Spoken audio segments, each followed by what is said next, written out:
Advice from my daughter. Top of the morning to you. Standard redhead joke that everybody's done a zillion time. All right. I want to thank you in advance for any advice you have from me or my daughter. My daughter is 13. I'm going to say it the whole way through. Is 13 and doesn't have many interests. At least none that she is willing to stick with. Well, she's only 13, dude. The fuck? She's got to pick a career? You screaming at her every night, is it going to be finance? You're going to be a nurse? Mom! However, there seems to be one subject that keeps coming up that she asks my help with, and that's comedy. She's a funny and incredibly sarcastic kid, my favorite type of humor. Well, she probably got it from you then. Yeah, I was just about to say that. Yeah. Oh, because she's daddy's little sarcastic girl. And she wants to learn how to write jokes. I have searched for classes, but they appear to be given at a comedy club, and I don't think they would want a 13-year-old girl around. You wouldn't want to bring a 13-year-old girl down to a comedy club. They've got to have cursing like a sailor. They've got to have some kids programs, don't they do that? Let me finish before you come in here with your wisdom.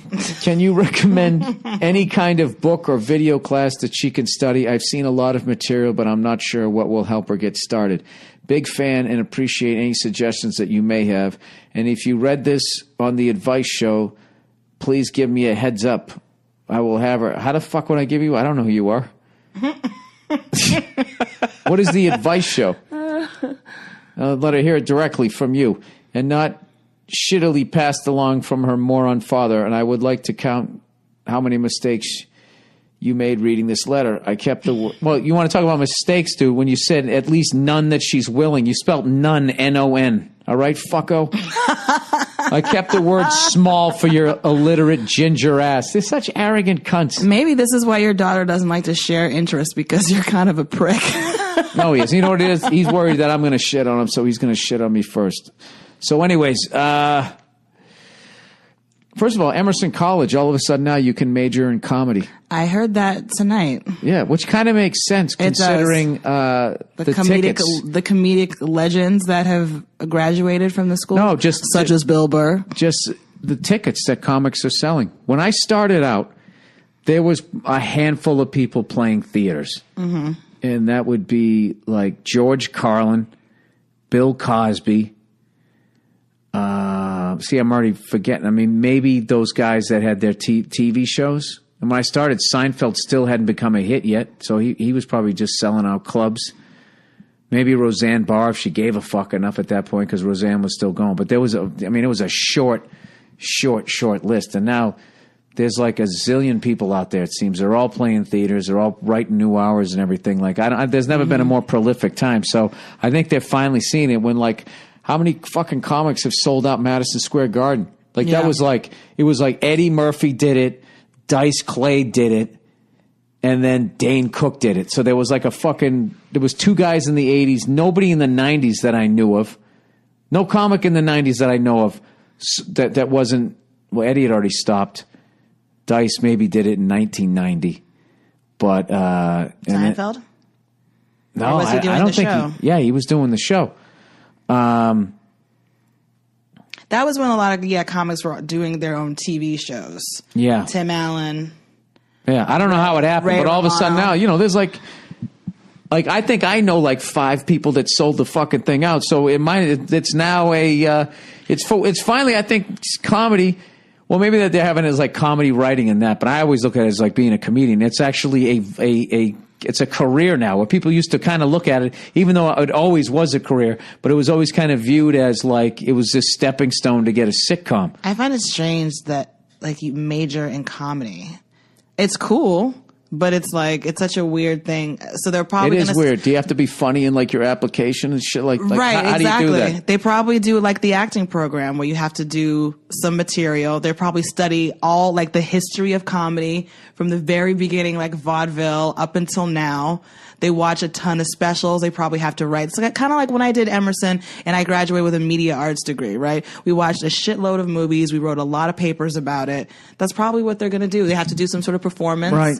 Well, right now, I would say, well, his question was, what can you do now? I would just say... What city are they? Did they say what city they're in? I don't know. Listen, I would just say, watch as many comedians as you can, or watch as many comedies as you can. Depending if you want to be a writer or something like that. I mean, these are the fun years. Like, there's no, like, you're 13. I mean, it's not like exactly. anything pressing. It'll probably change. It should be no, but it should be enjoyable. It should be enjoyable.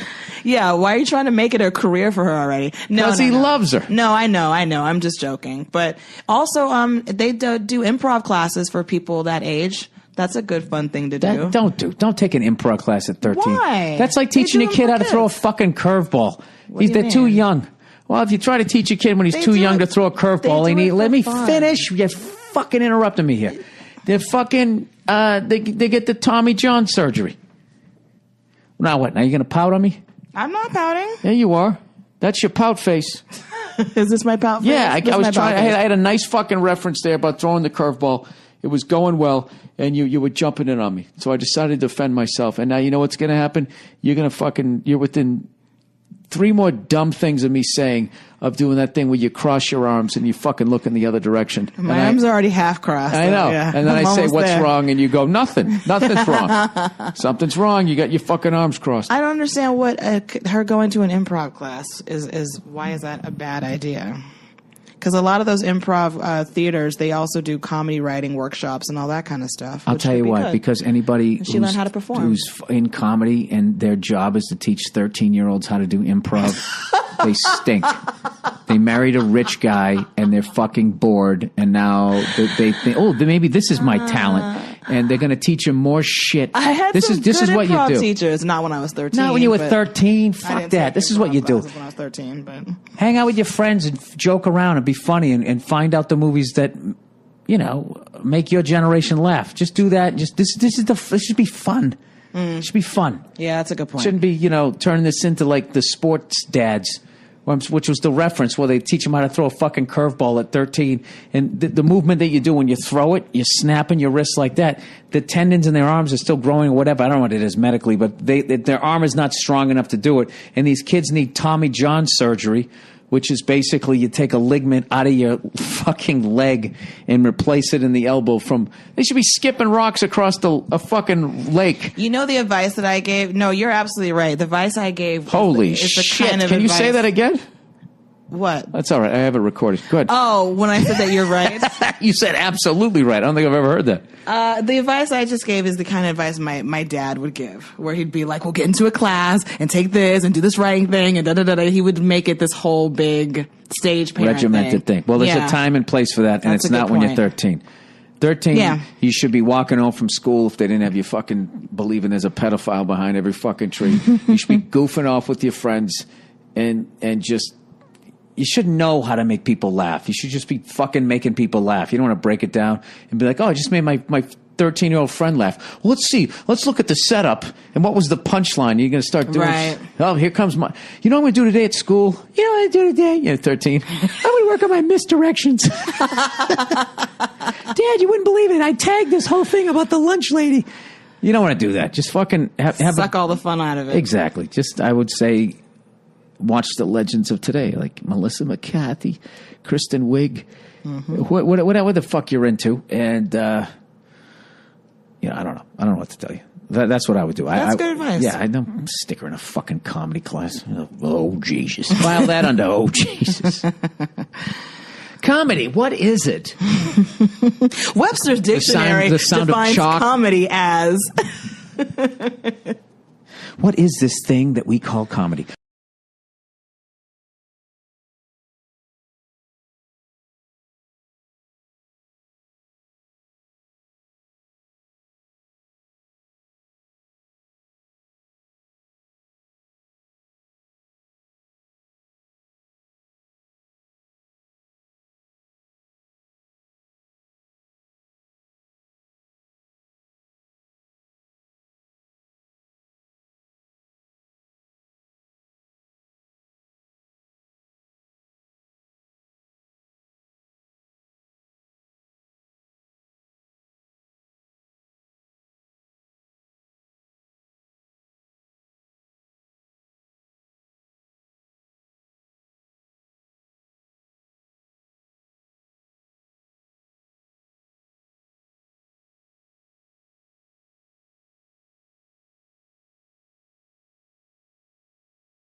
Each and every one of us has the ability to achieve great things, but it is not always easy.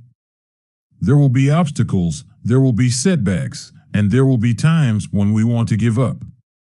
But it is during those moments that we must dig deep and find the strength to keep going. Believe in yourself and trust in your abilities.